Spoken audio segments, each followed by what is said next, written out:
Jezreel S. Macasa. Pakikwento ang mainggiting kuting sa pamamagitan ng pagbabasa. Inggit na inggit si kuting sa tamina munggo ni biik. Mataas ang tubo nito at maraming dahon. Samantalang ang kanyang tami pasubok pa lang. Nahihiya pa pang tumubo ang sa iyo, sabi ni Biil. Awitin mo para lumago. Napikon si kuting sa sanabi ni biik. Piunot niya ang tami ni biik. Napahukuhol si Biil. Agad siyang pinatahan ng guro kuwago. Bakit mo iyong ginawa, kuting? Alam mo bang masama ang ginawa mo?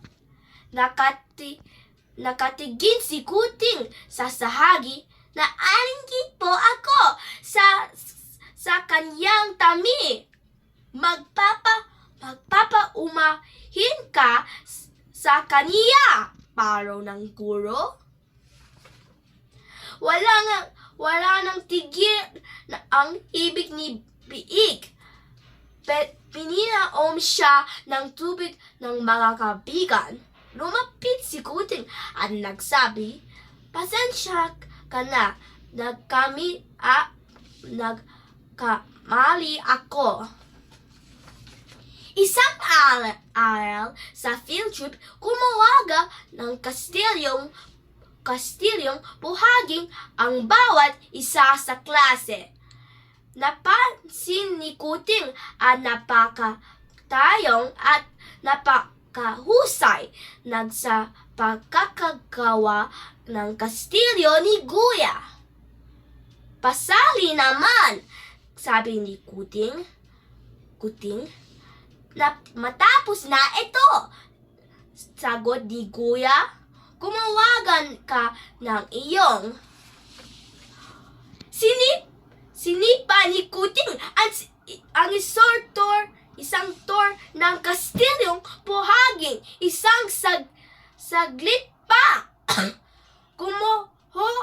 Kumuho ang lika ni Kuya.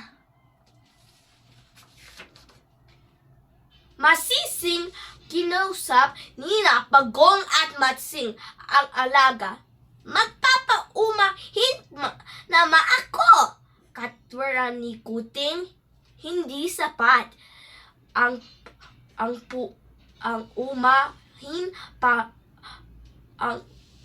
paumahin, paliwang ni Pagong at Matsing. "Bumalik kay Kuya at tulugan mo siyang gumawa ng bagong kastilyo." Value, katarugan.